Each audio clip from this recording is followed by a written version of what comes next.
Hello et bonjour à tous. Donc, dans ce webinaire, où l'on va pouvoir discuter un petit peu de la mise en place d'une infrastructure pour l'anonymisation de vos activités sur Internet globalement. Donc, nous allons essayer de voir ou nous allons essayer de découvrir en deux étapes ce petit webinaire. Donc, on va en discuter au niveau des prochains slides. Et en fait, on va pouvoir découvrir comment pouvoir mettre en place des infrastructures qui vont pouvoir traiter ou qui vont nous permettre de pouvoir être anonymes sur Internet, déjà dans un premier temps avec des approches assez basiques, mais aussi avec des approches de manière un petit peu plus poussée et avancée en mettant en place nos propres infrastructures et nos propres protocoles de propres protocoles, mais disons en choisissant plutôt notre propre protocole à mettre en place. Après, bien sûr, ça va être bien sûr dans le bon sens, dans le sens légal de la chose, en évitant quelques parties qui vont beaucoup plus concerner les parties.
Est-ce que maintenant ça va mieux?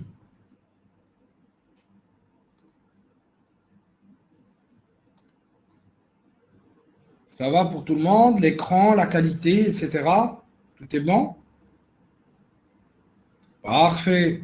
Donc, on va pouvoir commencer à discuter un petit peu de ces différents éléments.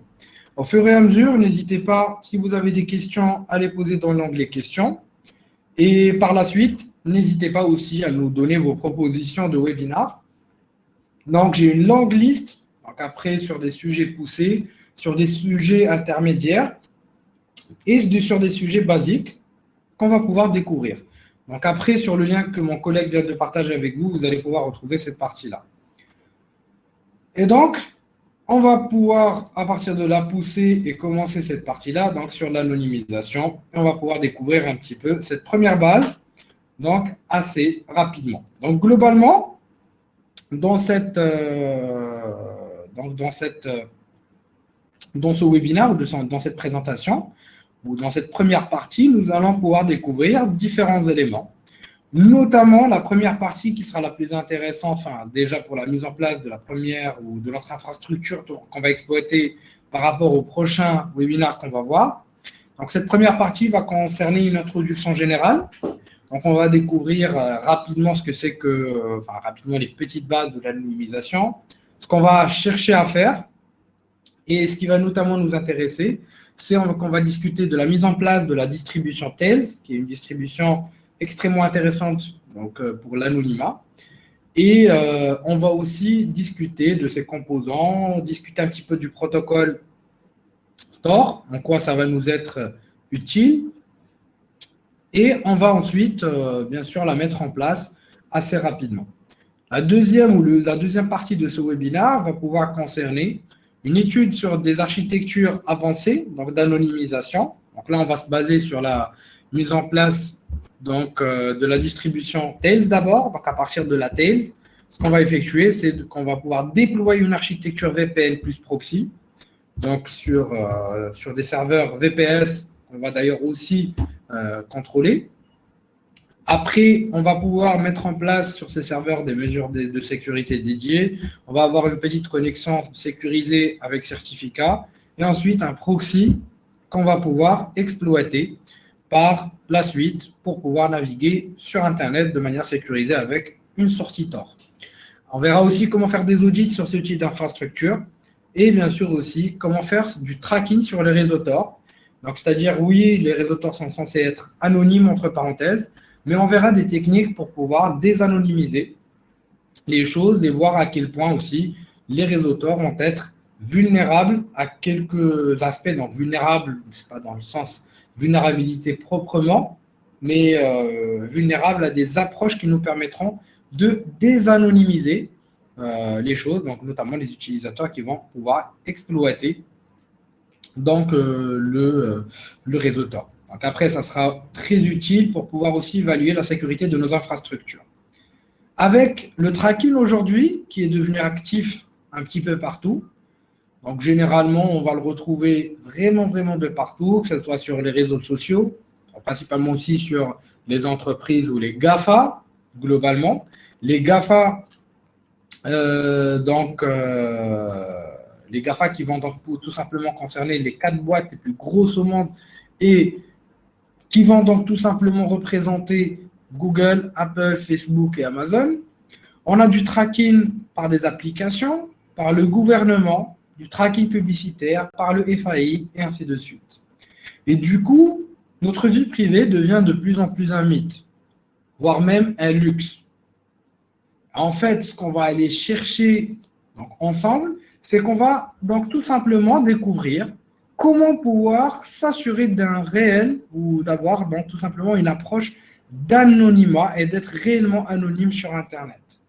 Après, il existe plusieurs vecteurs à traiter, plusieurs vecteurs assez intéressants, donc des traiteurs qui vont concerner votre machine, des vecteurs qui vont concerner donc l'OS que vous allez utiliser, les connectivités que vous allez exploiter, la source de connexion que vous allez utiliser, les protocoles, les certificats, leurs classes, etc., etc. Donc, il y a vraiment beaucoup d'éléments à prendre en considération avant de parler d'anonymat, ce qui va donc tout simplement nous permettre de pouvoir disposer d'une certaine, disons, sécurité en profondeur, mais cette fois-ci orientée vers l'approche ou vers notre approche d'anonymat. Donc, globalement, ce qu'on va essayer de faire concrètement, c'est de pouvoir mettre en place déjà l'OS qui va nous permettre de pouvoir s'assurer d'avoir un niveau de sécurité assez intéressant. Et à partir de là seulement, quand on aura sécurisé cette couche et on aura déployé notre OS, dans ce cas-là, on va utiliser donc le Tails.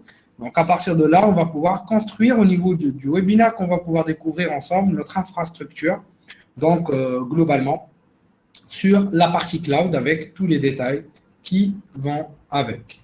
Donc, à partir de là, donc, on va discuter un petit peu de Tails. Donc, Tails, qui a été développé en 2009, représente un système d'exploitation qui peut être utilisé en live, visant donc à préserver votre vie privée et votre anonymat.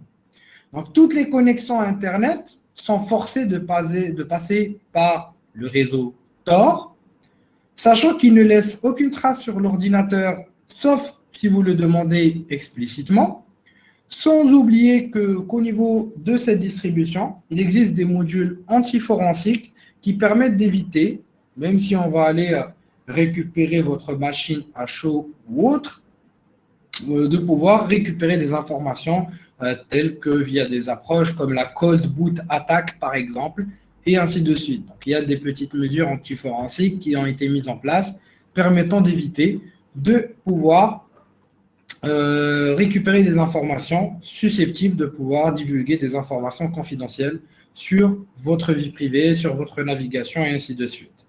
Après, il va nous permettre aussi de fournir des outils cryptographiques pour crypter vos fichiers, email et messagerie instantanée. Donc, du coup, on a déjà ce qu'il faut dessus.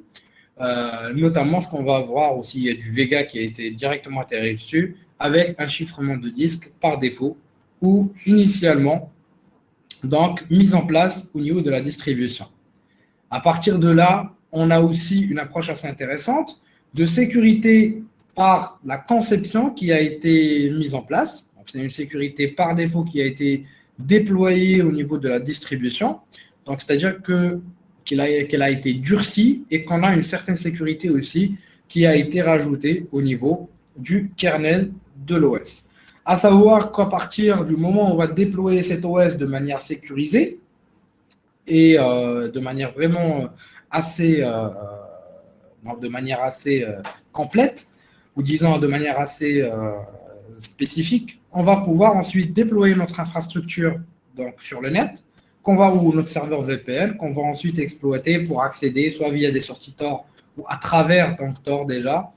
Et à partir de là, on va pouvoir vraiment sécuriser à bien, donc tout simplement, la connexion ou notre connexion anonyme entre parenthèses, même si bien sûr tout dépend de la configuration que vous allez mettre en place et ainsi de suite. Donc tout tourne autour de la configuration, que ce soit Tor ou encore que ce soit dans d'autres contextes qu'on va pouvoir découvrir ensemble. Tout dépendra de la config et non pas du protocole en soi. D'ailleurs, c'est la même chose au niveau des VPN, c'est la même chose au niveau d'autres protocoles qui vont être utilisés, qui sont connus comme étant des protocoles sécurisés. Mais à partir du moment où on va exploiter ces protocoles, si on n'a pas fait de configuration correcte au niveau de ces derniers, cela ne servira strictement à rien de pouvoir les mettre en place. Donc, on est obligé d'avoir une configuration sécurisée, où le choix de la version des protocoles doit être aussi mis en place. Et on verra, comme on a vu au niveau de la présentation, au niveau du deuxième webinaire, les meilleures pratiques à mettre en place pour sécuriser les différents serveurs qu'on va mettre en place au niveau des prochains webinaires. Après, donc du coup, ce qui est bien avec Tails, c'est qu'il va se baser sur différents principes, contrairement à d'autres distributions qu'on a vu passer dans le passé. Donc d'ailleurs, il est assez maintenu. Donc on a une communauté derrière qui est assez, disons, active. D'ailleurs, on a eu beaucoup d'OS qui ont vu le jour, mais quand même qui ont été abandonnés. Si vous vous rappelez, il y avait Paranoid, Onion, Phantomix, Anonymous OS, Heaven et compagnie. On n'entend même plus quasiment parler. Il est aussi assez convivial et son ergonomie est sympa. Donc, pourquoi? En fait, la boîte se base, parce que c'est une boîte aussi derrière, c'est un esprit, c'est une vision, se base sur le principe que si les utilisateurs ne peuvent pas utiliser l'OS, ils utiliseront autre chose ou d'autres OS. Donc, l'objectif aussi, c'est d'avoir une communauté des utilisateurs et c'est un des principes qu'on va retrouver au niveau de la distrib Tails. Et sans oublier la partie sécurité, que ce soit, comme on a dit tout à l'heure, la sécurité par la conception, que ce soit la sécurité ou le hardening qui a été rajouté, donc au niveau des différents modules, au niveau des différents plugins qui ont été insérés, que ce soit aussi au niveau du chiffrement, au niveau du disque, que ce soit l'utilisation des nœuds Tor par défaut, donc on va utiliser du SOX5, donc du proxy chaining en passant par des relais Tor, qui va nous permettre donc tout simplement de pouvoir être plus ou moins sécurisé au niveau de notre navigation ou notamment au niveau de l'accès donc au réseau ou l'accès à Internet globalement.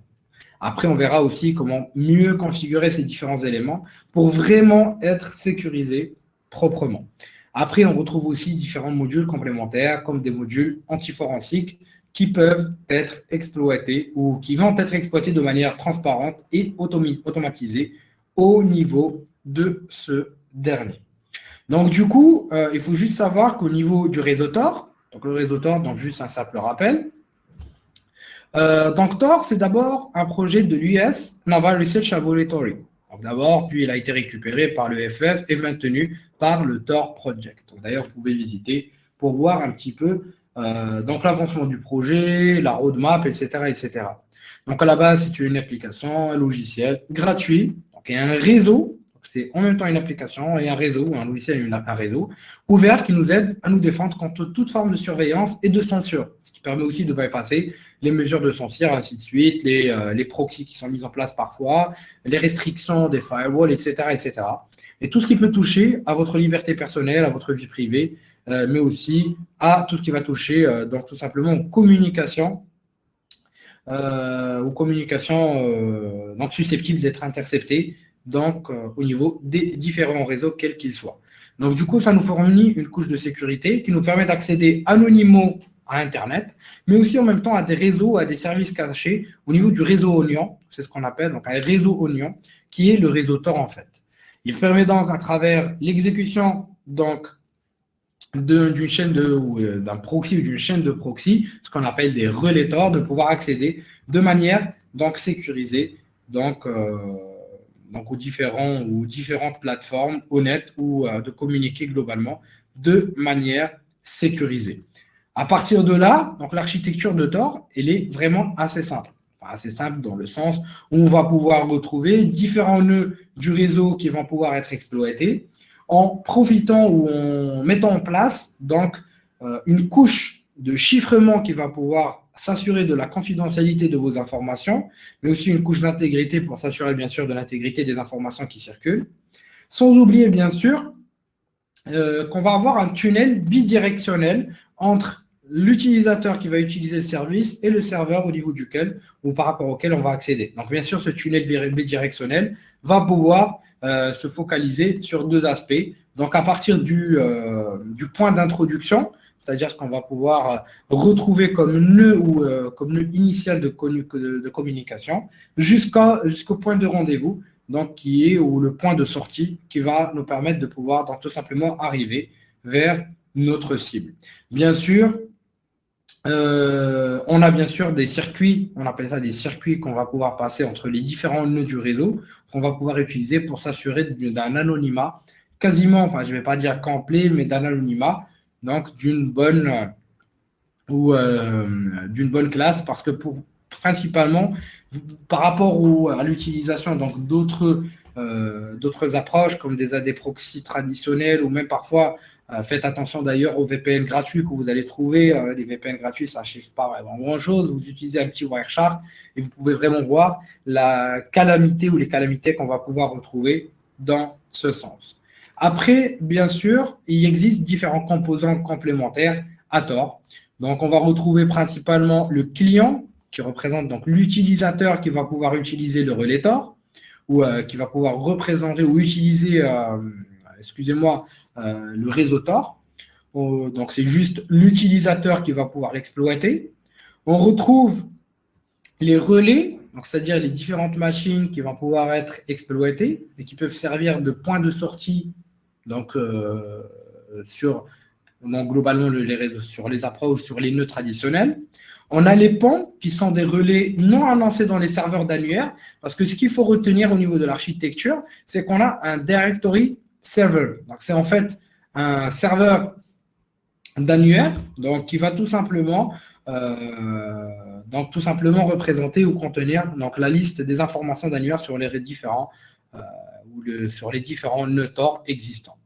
On va retrouver aussi des ponts. Donc, comme on l'a dit, les ponts, c'est des relais non annoncés dans les serveurs d'annuaire. C'est ce qui permet d'assurer une haute ou un niveau de confidentialité, ce qui est vraiment assez difficile à bloquer.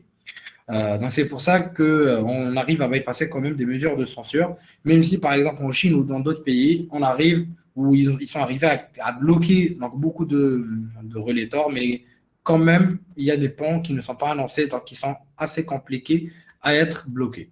On a les nœuds de garde qui sont utilisés pour atténuer certaines attaques par l'analyse ou par analyse de trafic ou par d'autres approches d'ailleurs. Donc, c'est ce que vous allez avoir comme nœud généralement, c'est le nœud en fait qui va être utilisé avant de pouvoir accéder à la sortie Tor. Et ensuite, on a les points d'introduction qui aident à établir des connexions avec les services cachés, donc notamment les services que vous allez retrouver dans ce qu'on va appeler le Darknet, donc des services comme des plateformes ouvertes qui permettent de pouvoir accéder à des supermarchés sur le Darknet, des forums d'échange, de vente. Mais attention, le Darknet, ce n'est pas juste pour le mauvais côté des choses, parce qu'à la base, c'était utilisé pour pouvoir créer un réseau utopique de partage et un réseau donc ouvert d'échange d'informations tout en respectant la vie privée. Sans oublier, donc bien sûr, le point de rendez-vous, on appelle même en anglais rendezvous point, donc, qui est utilisé pour relayer ou établir des connexions aussi, donc à des services cachés. Mais bien sûr, il ne faut pas oublier qu'en utilisant Tor, ça ne voudra dire pas forcément que vous êtes sécurisé. Donc, il y a eu beaucoup de mauvais cas où, bon, c'est des bons exemples après derrière, on ne va pas dire de mauvais cas, puisqu'on a eu plusieurs approches où les services publics ont réussi à pouvoir contrôler donc des nœuds Tor ou des serveurs Tor, donc des serveurs que ce soit sur le Darknet ou même des nœuds, en créant donc une redondance au niveau des nœuds, en créant des faux nœuds en fait, en arrivant à traquer et donc, dans ce contexte-là, ce qui est bien d'ailleurs, à attraper ou à localiser des cybercriminels sur Internet. Mais donc, du coup, il y a eu des antécédents un petit peu assez intéressants à étudier. Et c'est d'ailleurs ce qu'on va aussi voir au niveau du prochain webinaire. On va voir comment nous-mêmes mettre en place ce type d'infrastructure pour pouvoir tester notre désanonymisation et tester le fait où si on peut vraiment arriver ou si n'importe quelle entité peut arriver à nous désanonymiser. Bien sûr, tout ça va rester dans un contexte légal, dans le contexte où on va nous-mêmes chercher à sécuriser notre vie privée et dans le contexte où nous-mêmes, on va essayer de pouvoir donc sécuriser notre navigation et rester le plus anonyme possible pour pouvoir s'assurer donc de garder notre vie privée en même temps. On verra aussi comment auditer des services Tor et ainsi de suite. Donc, ce qui va nous permettre aussi derrière de pouvoir donc tout simplement sécuriser les différents relais qu'on va pouvoir utiliser si jamais on dispose de nos propres relais ou encore de choisir ou d'établir des politiques de choix, donc de relais qui vont dépendre de nos besoins, de nos exigences et ainsi de suite. Après, bien sûr, c'est pas toujours évident de pouvoir avoir que des avantages par rapport à des réseaux qu'on va pouvoir utiliser. Donc, principalement, on va utiliser certes des VPN. Donc, on va discuter de la prochaine fois avec ce qu'il faut utiliser comme relais, etc., etc., enfin, comme protocole, comme type de certificat, après, comme type de proxy, etc. Mais on s'arrête vraiment à tort sur cette présentation puisqu'on va pouvoir déployer dans quelques instants la distribution Tails. Et on va voir aussi derrière que c'est pas ou que ça va utiliser Tor par défaut. Donc, on va déjà utiliser Tails comme point de départ. Et ensuite, on va construire notre infrastructure et on va l'utiliser à partir du Tails. Donc, comme ça, on est vraiment sécurisé à tous les niveaux. Après, on va aussi discuter de quel type de connexion de départ on va pouvoir utiliser pour vraiment être anonyme. Est-ce qu'on utilise notre connexion, notre box chez nous? Si oui, comment on fait? Est-ce qu'on utilise notre réseau 4G? Est-ce qu'on utilise un réseau tiers, etc. Enfin bref, on va discuter de tous ces éléments plus en détail au niveau de la deuxième partie. Après, Tor, encore une fois, c'est pas toujours que des avantages. Certes, il a plusieurs avantages. Disons, on peut utiliser le protocole Tor pour faire fonctionner n'importe quel type ou n'importe quel autre type de protocole, sachant que Tor possède 3 niveaux de proxy et chaque nœud ne connaissant pas l'avant-dernier, donc ça va rendre les choses très très anonymes au niveau de notre navigation, sauf dans quelques contextes bien spécifiques où nous, on va avoir vraiment des exploitations assez poussées pour pouvoir désanonymiser un utilisateur. Donc là, ça sera un petit peu plus spécial, mais bon, ça, on va en discuter plus en détail. Mais ce qu'il faut retenir, c'est qu'on a 3 niveaux de proxy, ce qui rend les choses extrêmement anonymes au niveau de notre approche. Il y a aussi des inconvénients, ce qui le rend très très lent. Et aussi, le problème, c'est au niveau des nœuds de sortie. Donc, rappelez-vous les nœuds de sortie qui nous permettent donc tout simplement de pouvoir donc sortir ou accéder au réseau ou accéder donc soit au serveur cible, soit au point cible de notre communication ou notre connexion. À ce moment-là, il faut se poser la question, est-ce qu'on fait confiance à ce nœud ou pas?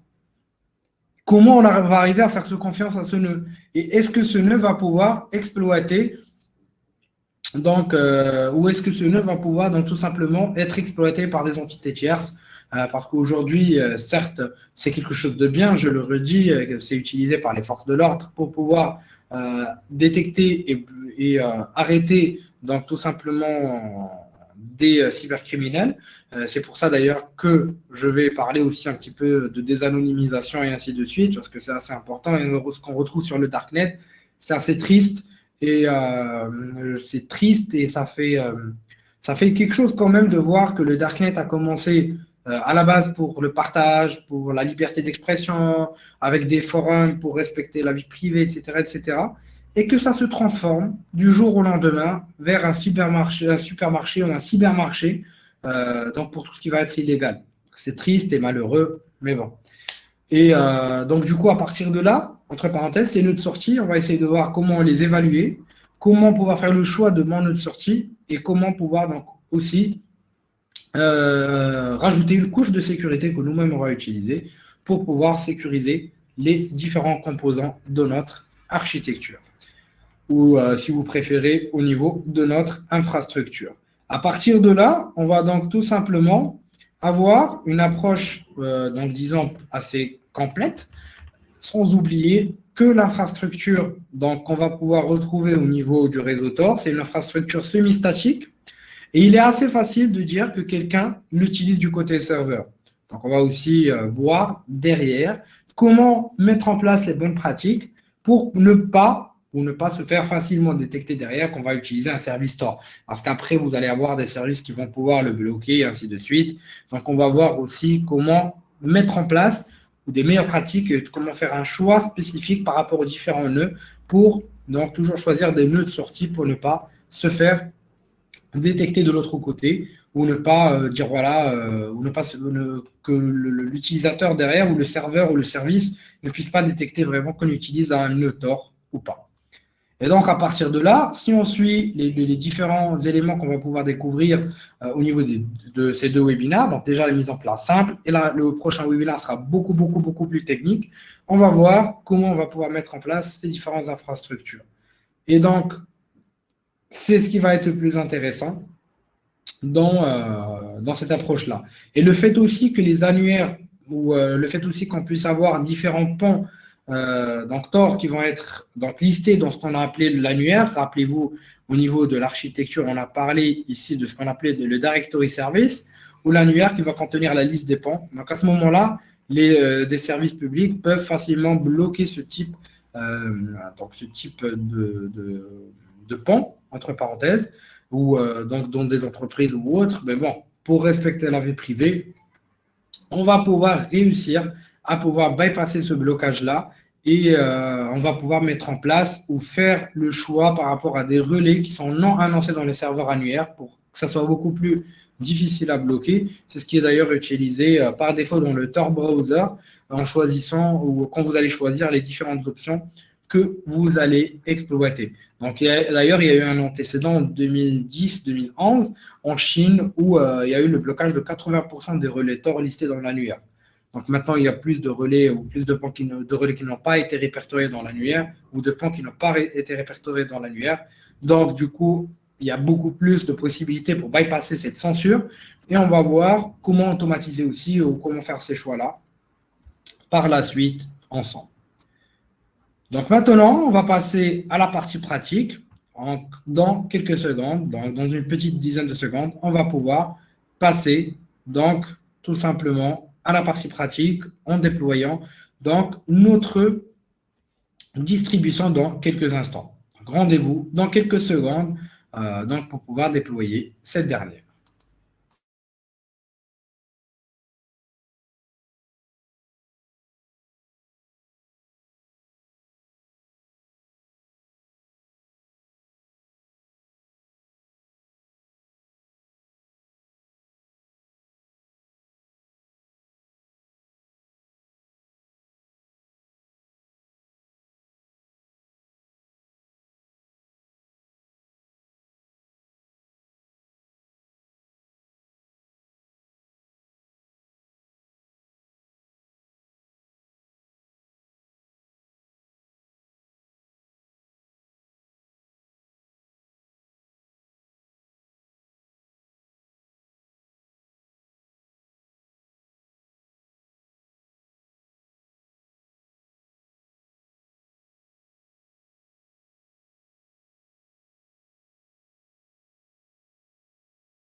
Donc, rebonjour tout le monde. On va pouvoir discuter de tout ça en pratique.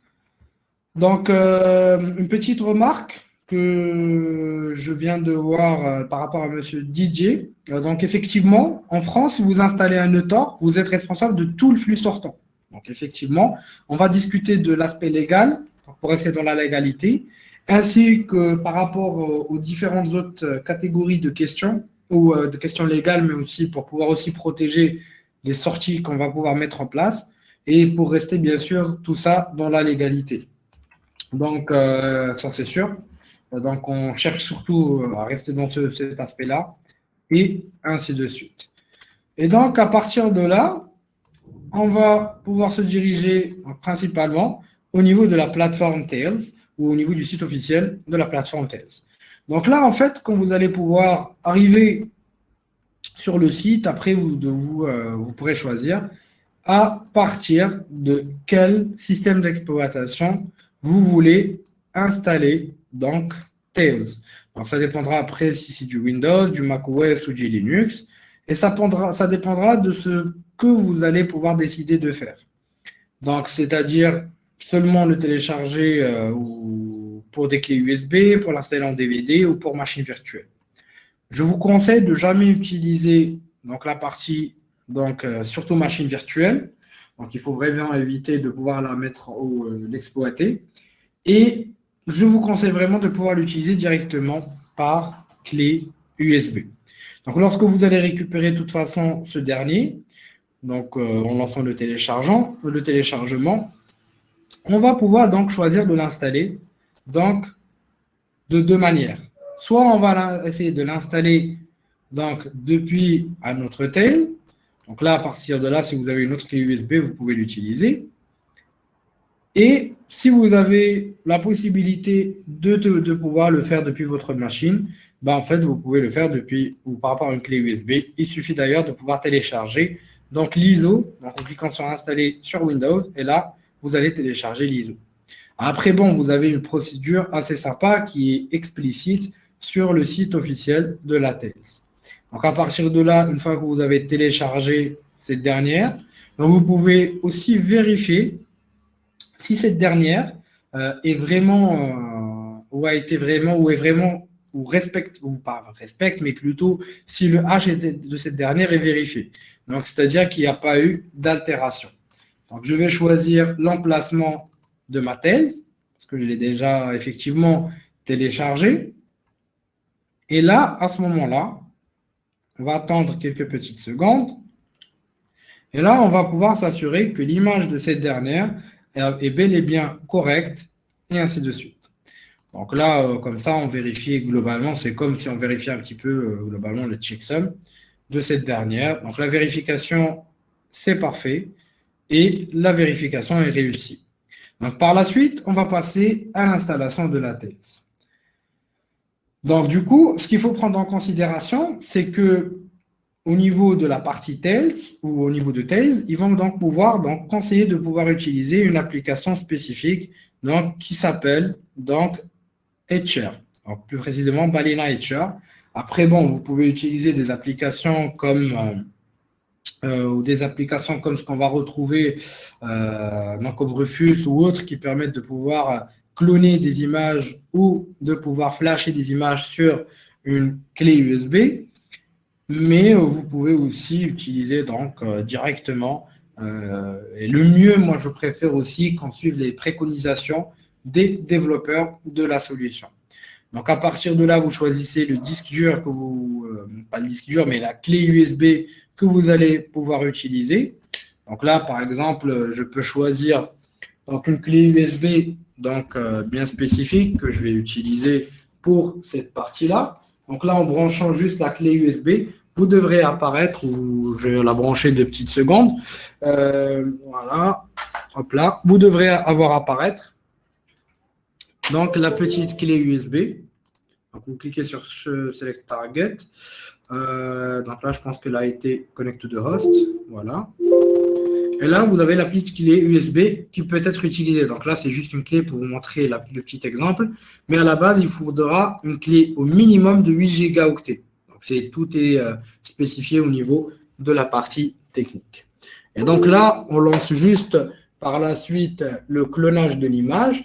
Et dès que c'est fait, vous pouvez donc booter avec où vous pouvez booter directement dessus. Et donc, du coup, à partir de là, on peut passer sur notre VM. Donc là, j'ai fait l'exemple sur la VM par rapport au boot depuis la clé USB pour pouvoir vous montrer avec une bonne qualité. Mais bien sûr, vous allez booter depuis votre machine. Donc là, on a la machine où j'ai ma clé USB avec ma Tails fraîchement installée. Et tout ce que je vais faire à partir de là, c'est que je vais donc tout simplement lancer un reboot donc avancé. Donc, c'est-à-dire, je vais essayer de pouvoir utiliser les options de redémarrage donc avancé de Windows. Donc, je vais mettre en place un démarrage avancé, comme ça, je peux booter directement sur la clé, parce qu'après, pour arriver sur le BIOS depuis Windows, bonne chance. On peut rester à cliquer sur des touches et ainsi de suite, mais bon, ça serait mieux de passer directement ici. Et à partir de là, il suffira de pouvoir choisir votre clé USB. Donc, ça sera assez simple. Donc là, je vais juste revérifier si ma clé est bien connectée. J'ai un petit disconnect et je vais la reconnecter. Voilà, parfait. Donc, si elle n'a pas été détectée, donc je vais redémarrer vite fait ma machine. Ça prendra quelques petites secondes.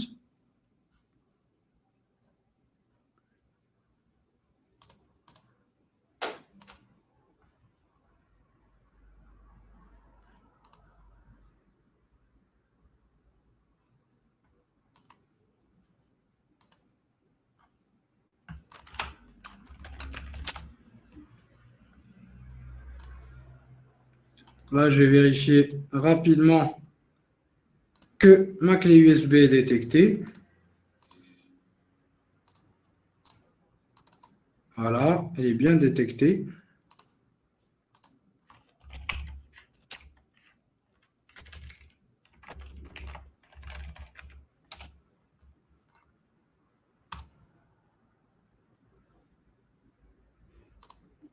Voilà, et j'ai ma clé USB qui est ici. Donc après, ça dépendra. Donc là, j'utilise le Wi-Fi de la VM pour que vous puissiez avoir une bonne qualité au niveau de l'image. Mais après, oui, bien sûr, vous allez booter sur votre machine.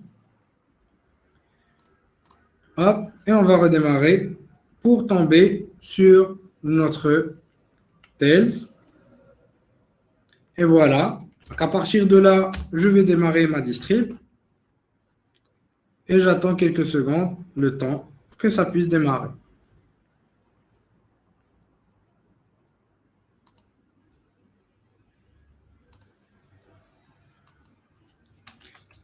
Après, bien sûr, dans la procédure, vous allez pouvoir le faire depuis votre machine locale. Assurez-vous juste de pouvoir utiliser une clé USB assez grande, de bonne qualité. Donc, évitez aussi de pouvoir utiliser les clés USB basées sur des disques durs SSD, par expérience. Donc, surtout, ils sont de bonne qualité, on a une très bonne vitesse de l'écriture et de lecture, mais c'est des clés USB qui vont s'user assez rapidement. Donc après, bon, j'en ai essayé beaucoup et je pense que les plus normales sont les plus exploitées globalement, ou les mieux exploitées globalement, ou vraiment les clés USB traditionnelles. Donc à partir de là, on va tomber sur l'écran suivant, donc là qui va nous permettre de définir le langage qu'on va utiliser. Et en bas, donc vous allez pouvoir voir des paramètres supplémentaires que vous pouvez utiliser. Comme par exemple le choix de la mise en place d'un mot de passe d'administration. Choisir si vous voulez usurper votre adresse MAC ou pas. Donc, par défaut, c'est le cas. Choisir la connexion si vous voulez vous connecter directement au réseau Tor ou désactiver directement le réseau ou configurer un pont Tor ou un mandataire local pour le faire. Et est-ce que vous voulez choisir d'activer par défaut la navigation sécurisée ou pas? Donc là, bien sûr, on va désactiver ou on va activer la navigation sécurisée en désactivant le navigateur non sécurisé qui est présent. Je clique sur Annuler et je démarre ma Tails.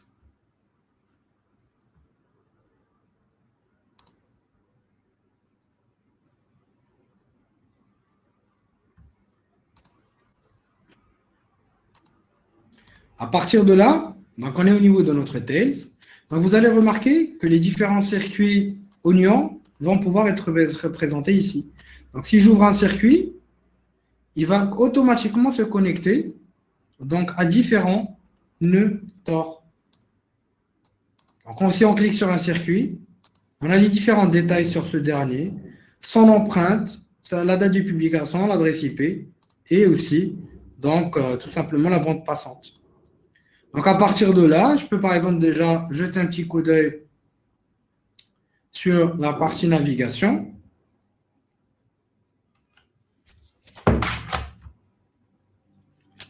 Et en fait, dès qu'on aura ou dès qu'on essaiera d'accéder à cette partie-là, en fait, on aura les nœuds Tor qui vont pouvoir donc, tout simplement être exploités dans ce sens. Donc, à partir de là, je peux choisir par exemple de naviguer vers alpharon.com. Et comme je vous ai spécifié, le plus gros problème au niveau, enfin, problème, ce n'est pas vraiment un problème, mais ce qui est vraiment assez lourd avec les réseaux Tor, c'est vraiment la lenteur de la connexion. Donc, qui va dépendre aussi de la bande passante de chaque nœud, etc. etc. Mais bon, on va après discuter de comment forcer cette partie-là. Et là, en cliquant sur la petite icône verte, vous pouvez voir vos différents nœuds ou les nœuds qui ont été utilisés. Vous pouvez choisir de nouveaux circuits au fur et à mesure. Et là, vous avez le nœud de garde qu'on a dit. Donc, le nœud de garde, c'est le nœud qui nous permet de pouvoir nous protéger contre les attaques et notamment de pouvoir ou de pouvoir donc globalement nous protéger contre le tracking et ainsi de suite. Après, bon, vous avez d'autres éléments globaux qui vont pouvoir concerner des extensions qui vont pouvoir être installées pour mieux vous sécuriser. Donc, des extensions de sécurité qui nous permettent notamment d'avoir des filtres par rapport au site, de bloquer différents rapports, de bloquer le JavaScript, parce qu'après, bon, si on veut vraiment être anonyme, il faut se débarrasser de tous les scripts qui peuvent tourner sur les sites qui ne sont pas de confiance. Après, vous pouvez utiliser déjà des plugins Column Script ou autres, mais là, déjà, vous avez le uBlock Origin qui est utilisé, qui est parfait comme approche. Vous pouvez aussi désactiver le filtrage esthétique, bloquer différents autres composants, empêcher les flux d'adresse IP via tout ce qui va toucher au WebRTC. Donc ça, c'est vraiment quelque chose de très important à mettre en place. Vous avez les listes de filtres à mettre en place. Donc, comme vous pouvez le voir, donc, il y a différents filtres pour bloquer différents composants touchant donc, aux publicités aussi, à la vie privée, aux publicités abusives, aux ressources abusives. Donc la pub, la partie confidentialité, les domaines malveillants, parce qu'aussi être anonyme consiste aussi à pouvoir naviguer en toute sécurité en se protégeant contre ce type d'éléments.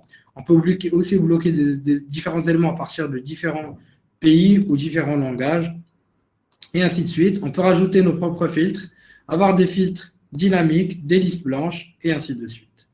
À partir de là, on peut voir l'activité en soi des différents noteurs qu'on va pouvoir exploiter. En fait, tout ce qu'on va faire, ou tout ce qui va pouvoir passer par notre machine va pouvoir, ou tout, même les requêtes qui vont pouvoir être envoyées, pas forcément de l'HTTP, de l'HTTPS, passeront par ces différents nœuds. À partir de là, donc ce qu'on va ici essayer de pouvoir voir, c'est dans le cas où on a besoin de pouvoir avoir un volume persistant, on peut le faire via deux choix. C'est-à-dire un volume persistant, c'est-à-dire que même si je vais redémarrer ma machine, j'ai besoin d'un volume avec mes datas.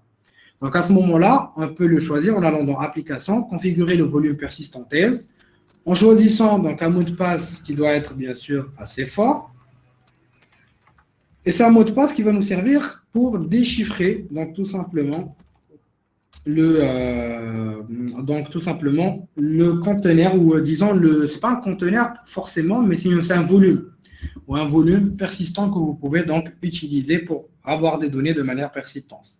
À partir de là, vous pouvez le créer de manière assez simple et donc du coup, en quelques secondes, nous allons pouvoir récupérer l'accès vers ce dernier. Donc, ça prend quelques secondes seulement. Après, bon, vous pouvez aussi utiliser, je vais vous montrer d'ailleurs, des conteneurs Vega Crypt, ce qui est pas mal aussi derrière. Donc là, ça vous prend directement 20 gigas.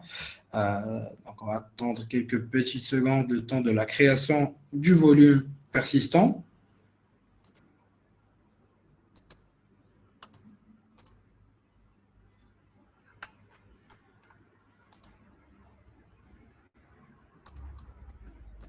Et le temps que ça soit créé, on va jeter un petit coup d'œil sur d'autres éléments, d'autres composants rapidement. Vous avez aussi la possibilité de pouvoir avoir un petit qui passe pour pouvoir stocker donc, vos différentes informations ou les différents mots de passe que vous allez avoir à gérer et ainsi de suite. Donc là, globalement, ça vous permet aussi de pouvoir créer des bases de données, donc comme on l'a dit, pour les mots de passe. Donc là, vous choisissez où vous voulez les enregistrer. Vous saisissez un mot de passe. Vous pouvez aussi utiliser un fichier de clé donc pour pouvoir aussi avoir une clé donc beaucoup plus sécurisée. Et là, vous créez vos petits mots de passe et vous les gérez à l'intérieur donc de manière sécurisée.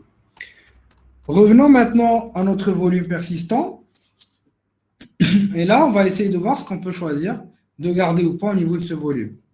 Donc, au niveau de ce volume, vous pouvez choisir de garder vos données personnelles qui sont stockées, l'écran de bienvenue, donc les paramètres, les marqués pages, si vous voulez les garder ou pas, les connexions réseau ou les paramètres réseau, les logiciels supplémentaires que vous pouvez retrouver au niveau de la Tails ou que vous pouvez installer au niveau de la Tails. Après, en cliquant sur le petit paramètre, vous pourrez choisir ou avoir plus de détails dans ce sens par rapport aux différents packages que vous allez pouvoir installer au niveau de ce dernier. L'imprimante, les informations de courrier par exemple, les trousseaux de configuration GNU-PG pour les échanges de mails sécurisés, si vous avez des clients Bitcoin aussi, la configuration donc, de la partie chat avec Pidgin et vos clients SSH si vous en avez, ainsi que les liens symboliques que vous aurez créés. Après, ça dépend de votre approche et de ce dont vous avez envie, ou ce que vous avez envie de faire. Et là, c'est bon, le volume persistant est créé. Et si je pars maintenant vers utilitaire disque,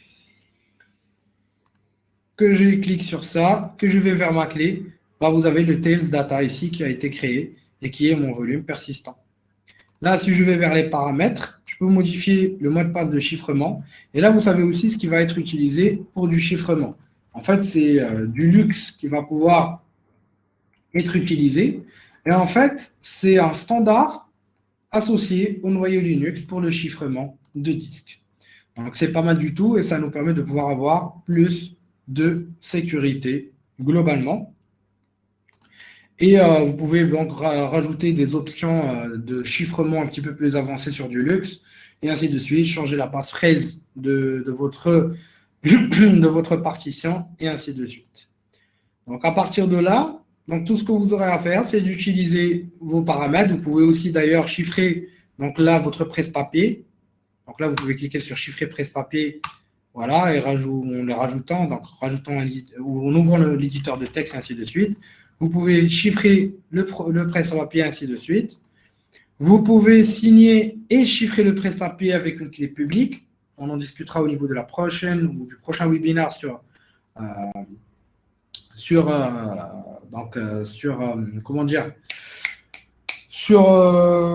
notre outil, c'est-à-dire notre OS, Tails, donc lorsqu'on va pouvoir passer aux choses sérieuses. on peut gérer nos clés. Donc, les clés qui vont concerner les clés PGP, les clés de shell, les clés privées, les mots de passe et les trousseaux directement sur la tête si on ne veut pas l'utiliser sur la deuxième partie.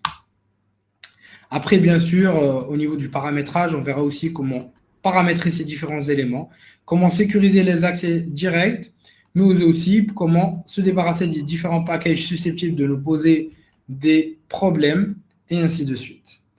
Bien sûr, au niveau de la première ou du prochain webinaire, ça sera beaucoup plus technique. Et bien sûr, je tiens à souligner qu'on va rester dans la légalité. Et on va aussi parler de l'aspect légal, de l'aspect fonctionnel. Et l'intérêt ici, c'est surtout de nous protéger contre les plus grosses boîtes qui font du tracking et qui suivent nos réseaux sociaux, réseaux sociaux qui récupèrent nos informations privées.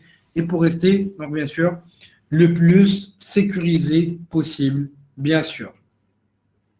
Et donc, à partir de là, on peut, par exemple, quand on a fini, enlever notre clé USB. Et en fait, dès qu'on aura enlevé la clé, regardez, en fait, on aura donc tout simplement un vidage qui va être effectué de la RAM. Donc, on ne va pas avoir d'informations qui vont rester au niveau de cette dernière. Donc, c'est des mesures aussi anti-forensiques. Donc, contre ce qu'on appelle par exemple des attaques de type cold boot, donc qui permettent de pouvoir récupérer des informations à chaud au niveau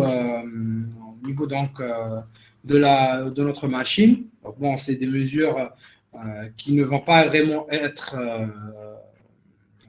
vraiment nous servir, puisqu'on va s'en servir juste pour protéger donc notre vie privée. Mais globalement, ça va nous permettre globalement de pouvoir nous protéger quand même. Si quelqu'un arrive à récupérer nos RAM, bon, ça va être assez rapide, ça doit durer 2 minutes. En fait, ça consiste à pouvoir mettre de l'azote liquide, sinon de pouvoir de congeler ou de mettre même sa RAM dans le congélateur. C'est comme ça que j'ai essayé personnellement. Et après d'extraire ces informations, donc à partir de la RAM, donc après vous pouvez les analyser à travers des outils comme Volatility, ainsi de suite, pour récupérer les infos. Donc là, ce qui se passe, c'est qu'on va congeler la RAM pour congeler les états de cette dernière.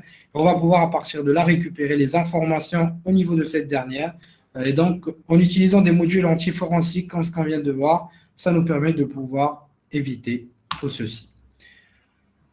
Donc, à partir de là, et au niveau du prochain webinaire, nous allons essayer d'aller plus loin. Donc, on va voir comment mettre en place notre propre architecture et de pouvoir donc, tout simplement sécuriser notre accès à Internet.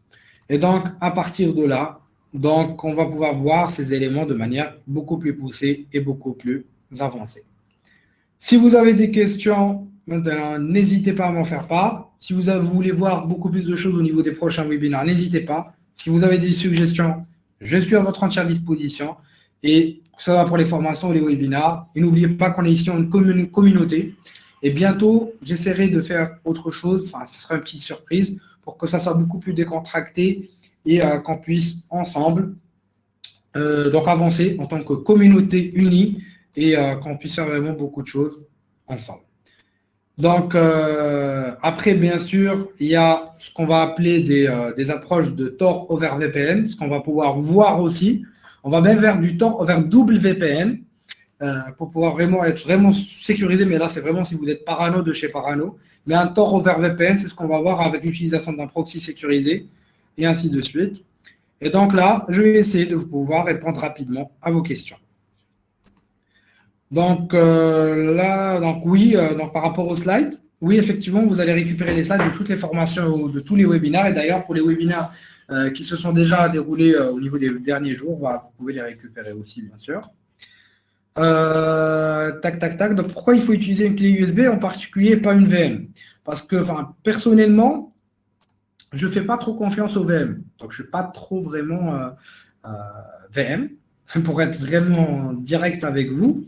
Je ne fais pas trop confiance à la partie VM parce que pour moi, il existe toujours j'ai déjà vu et j'ai déjà testé, j'ai déjà découvert donc différentes approches pour pouvoir bypasser donc les restrictions au niveau des hyperviseurs. Et donc, il y a beaucoup aussi d'exploits qui ont vu le jour pour faire des escapes, donc guest vers l'autre Et donc, ça reste quand même un risque d'utiliser les VM, donc, vu les différentes vulnérabilités, les différentes informations qui leak au niveau, lorsqu'on va virtualiser dans des infrastructures, et ça peut poser problème.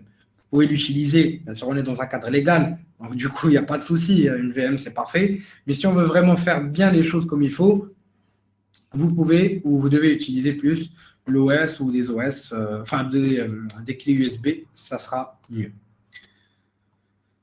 Tac, tac, tac, tac. Pourquoi? Donc là, j'ai répondu. Donc, il y avait deux questions sur la partie VM. Donc, pour la partie, s'il y avait un moyen de décrypter le réseau Tor. Donc, la question de M. François Lelouch. Donc, du coup, par rapport à cette partie-là, donc, vraiment déchiffrer, on ne peut pas dire déchiffrer.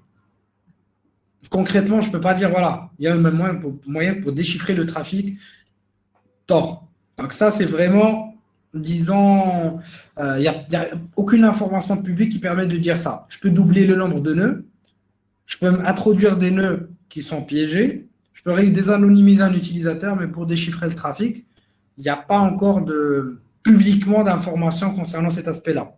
Mais je pense, comme tout le monde, que les États doivent forcément avoir des mesures pour pouvoir le faire. Ce n'est pas évident, ou ça ne doit pas être évident de pouvoir le faire, mais pas à ma connaissance, pour être vraiment honnête et direct avec vous. Mais pour pouvoir désanonymiser un utilisateur, oui, il existe des techniques pour pouvoir le faire. Par rapport à CubeOS et Wonix. Donc, en fait, Wonix, c'était la première distribution que j'ai utilisée personnellement, beaucoup plus jeune. Donc, c'était vraiment quelque chose que j'ai utilisé depuis l'aube des temps, c'est-à-dire depuis ses premières versions. Donc, j'ai vraiment beaucoup utilisé cette distrib. Je la trouvais pas mal. Donc, elle est, ils ont fait beaucoup de pubs. Il y a eu beaucoup de pubs, notamment par Snowden. Il y a eu beaucoup d'articles par The Guardian, Linux Security, Intercept, etc., etc. Ce qui me rend vraiment assez méfiant aussi derrière. Mais bon. Après, Wonix, j'ai utilisé de manière assez poussée. Donc, c'est un petit peu la même chose. C'est un petit peu la même chose aussi que ce qu'on peut retrouver au niveau des distribs ou des distribs comme tels. Ce que j'aime pas trop dessus, c'est différentes autres intégrations. Donc, on va en discuter dans d'autres webinaires. Donc, l'intégration de plusieurs outils, il y a vraiment beaucoup d'outils qui sont intégrés, des antivirus, il y a des applications qui sont rajoutées. Je trouve aussi qu'il n'y a pas assez de durcissement par rapport à la thèse. Je trouve aussi qu'il y a aussi beaucoup de packages qui ont été rajoutés. Donc certes, il y a des durcissements qu'on retrouve aussi dans les autres distribs, mais bon. Après, ils ont des mesures de sécurité qui sont assez intéressantes, qu'on va pouvoir discuter, vu qu'on va découvrir la Wonix au niveau du benchmarking, qu'on va pouvoir découvrir au niveau du prochain webinar. Surtout que la Wonix, on va pouvoir l'utiliser personnellement ou on va l'utiliser ensemble et proprement dans des parties techniques ou dans des approches plus techniques parce qu'elle va nous fournir ou va nous permettre aussi derrière de faire des approches assez poussées, assez avancées que sur la thèse. Mais ce qui est bien de la thèse, pourquoi j'en parle? Parce que c'est assez sobre, c'est assez, disons, c'est assez clean, il n'y a pas beaucoup de packages, c'est assez durci et ainsi de suite. Et on va pouvoir voir par la suite d'autres éléments dessus. Pour la CubeOS, ce n'est pas quelque chose que j'ai vraiment utilisé de manière très poussée. Donc après, sur la CubeOS, c'est les mêmes principes où on va retrouver d'ailleurs la Wonix qui est intégrée sur la CubeOS. Autant la CubeOS, après, il y a donc une containerisation sécurisée, il y a des éléments ou des approches sécurisées dessus, mais pourquoi j'en parle pas? Parce que personnellement, je ne l'ai pas utilisé de manière poussée. Donc peut-être dans d'autres webinars, vous n'hésitez pas à me dire si ça vous intéresse que je fasse des tests de distrib comme ça, poussés sur le kernel, sur le durcissement, et ainsi de suite. Pour la deuxième question sur la partie Etcher, donc concrètement, Etcher, donc, il y a eu quelques informations qui ont fuité par rapport au fait qu'on puisse peut-être avoir des fuites dessus ou des trackers. Pas à ma connaissance. Donc, si vous avez une référence, n'hésitez pas à la partager avec nous, mais pas à connaissance. Personnellement, je préfère Rufus, mais j'ai utilisé Etcher puisque c'est ce qui va être utilisé ou c'est ce qui va être conseillé par les éditeurs de la solution. Et bien sûr, en fait, par rapport au type d'application qu'on peut rajouter à Tails, les applis doivent être au format portable. Bah, en fait, les applications qu'on peut rajouter à Tails, bah, en créant la partie, persistance sur la Tails, bah, en fait, on peut rajouter n'importe quelle application, ce qu'on peut retrouver globalement sur tout ce qui va toucher à la partie Linux, Unix, etc., etc. Donc, c'est vraiment ainsi de suite, ou enfin, ça reste quand même une Linux. Il n'y a pas de souci, vous pouvez faire ce que vous voulez dessus. Et en ce qui concerne le NetGuard, qui est possible d'appliquer, explique un petit peu plus. Par rapport donc, au NetGuard, donc on va rentrer plus dans le détail sur cette partie-là au niveau du prochain webinaire, comment ça sécurise, pourquoi c'est vulnérable et pourquoi ça permet de désanonymiser si jamais ce n'est pas bien configuré. Et ma question de M. Frédéric Co, c'est utiliser Tails dans une VM uniquement pour navigateur web, toujours en termes légaux. Oui, bien sûr, vous pouvez utiliser dans un premier temps la Tails sur une VM, il n'y a pas de problème. Vous pouvez utiliser du CubeOS, vous pouvez utiliser la Unix, etc. Il n'y a pas de problème. Et bien sûr, moi je parle bien sûr dans le meilleur des cas, et je parle de la meilleure pratique à faire. Mais bien sûr, après, ce n'est pas forcément à 100% ce que vous devez faire. Bien sûr. Après, vous me direz tous si ça vous intéresse que je puisse faire prochainement des vidéos pour tester des solutions comme ça, de pouvoir pousser les tests de manière assez avancée, d'essayer de désanonymiser, que ce soit des outils comme ça ou des outils de pentest. N'hésitez pas à m'en faire part sur le chat si ça vous intéresse. On va essayer de pouvoir découvrir aussi d'autres éléments poussés au fur et à mesure de l'avancement au niveau des webinars. Donc, n'hésitez pas à me faire part de vos besoins, de vos envies. Donc, on est là, encore une fois, en tant que communauté pour avancer. Donc, n'hésitez pas à suivre donc, les différentes informations, à suivre Alform sur les réseaux sociaux et à me suivre sur ces derniers. Vous allez pouvoir découvrir donc, l'ensemble des informations des nouveaux webinaires. Et n'hésitez pas à pouvoir donc, suivre le prochain CTF qui aura lieu donc, au niveau demain, donc au niveau du samedi jusqu'au lundi soir. Donc, c'est un CTF qui va pouvoir contenir une quarantaine, voire une cinquantaine de challenges. Et ce CTF donc, va concerner donc, tout simplement une compétition qui va traiter la partie OSINT, mais aussi d'autres challenges qui seront vraiment assez intéressants. Donc, si vous gagnez, en fait, si vous êtes en premier temps ou vous arrivez en premier, vous pouvez gagner des outils de pentest hardware avec un accès limité à Alform. Deuxième place, vous avez un abonnement au MISC, donc le magazine de sécurité, avec un an d'Alform. Et les trois derniers, ou disons concrètement les 5 derniers, vous aurez un an d'accès d'Alform ou sur Alform. Donc, n'hésitez pas à communiquer avec moi si vous avez n'importe quelle question. Je vous dis merci de votre confiance. Merci de toujours être là au niveau des webinars. Et à bientôt tout le monde sur le prochain webinar. Et surtout, merci de votre confiance. Et bien sûr, n'hésitez pas à me faire part de vos besoins, de vos envies.